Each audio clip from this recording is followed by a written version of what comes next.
shout out Dino sa yung ano natin, kapatid natin na nag-aalaga din ng hito na taga Pangasinan. Parang ma'am ba yun sa babae? Ma'am, magandang umaga.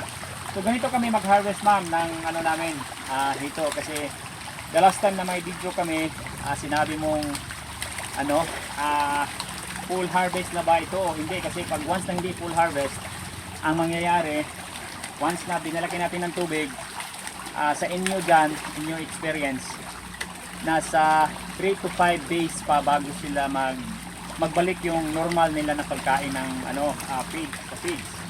Dito sa amin ma'am, hindi. Kasi siguro magkaiba tayo ng variety na ginagamit na hito.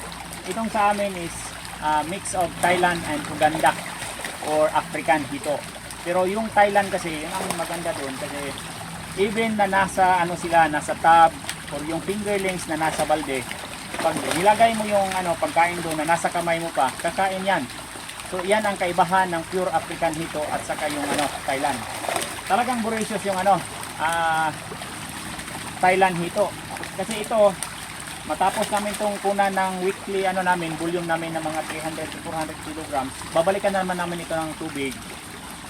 Mamayang hapon, parang walang nangyari. Mamayang hapon magano kami, mag-video kami tapos papakita namin sa iyo kung ano ang ano nila, yung reaction nila after nitong masasabi natin dito na full removal ng tubig. But this is not a full harvest yet. Kasi pipiliin lang namin yung malalaki, yung mga nasa ano 500 grams to 700 or let's say nasa mga 450, mga ganun yung mga pinakamaliit, maliliit no. Yung mas maliliit pa, i-re-retain namin ito sila para mapakain pa natin ng mga let's say 2-3 linggo. May ano na yan, increment na yan sa kanilang body weight. So, lalaki pa yan sila, which is malaking tulong yan sa atin as grower kasi hindi naman yung per head yung babayaran ng ano natin, yung pagbinta natin, it's a per kilogram basis. So kung per kilogram, mas malaki yung volume mo ng ano, kilogram, mas malaki yung kikitain natin. So ganun lang ma'am, mas maigi siguro kung ano, gagamit din kayo ng ganito so that you can have also like this. Hindi matakadakok. Magandang hapon. So ito na yung ano namin, hinarvest namin kanina, fully drain, tapos nagseleksyon kami, tapos binalikan ng tubig. Ngayong hapon papakainin namin sila. So titingnan nyo kung yung the way sila kakain is pareho lang ba sa inyo na yung sinabi nyo na hindi siya babalik yung gana nilang kumain from 3 to 5 days. So ito yung sa amin.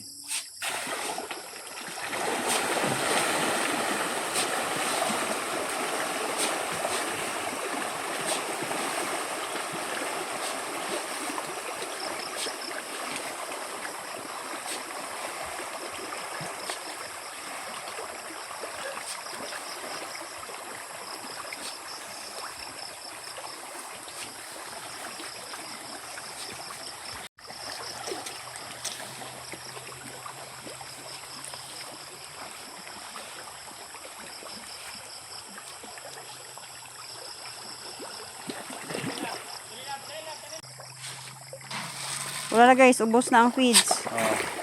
Wala na feed, naubos na. Parang walang nangyari. Parang hindi inuna ng tubig ng ano, fully drained sila. So ganyan yung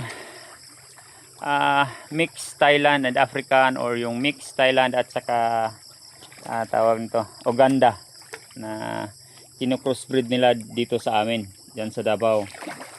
So ito yung resulta. Kahit na fully drain mo siya, pagkahapon basta binalikan mo na siya ng tubig, kakain at kakain pa rin sila.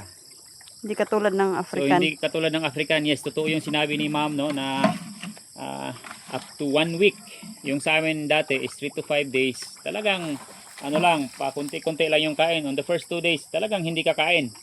Kasi ganyan siguro talaga yung ano nila, natural nila as an African hito. Pero magkaiba yung sa Thailand.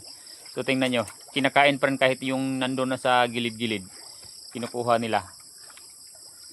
So ganito yung ano, Thailand variety ng ano, hito. Mas maganda talaga siya compare doon sa ano, African. So, yun lang. Masishare namin. Magandang hapon.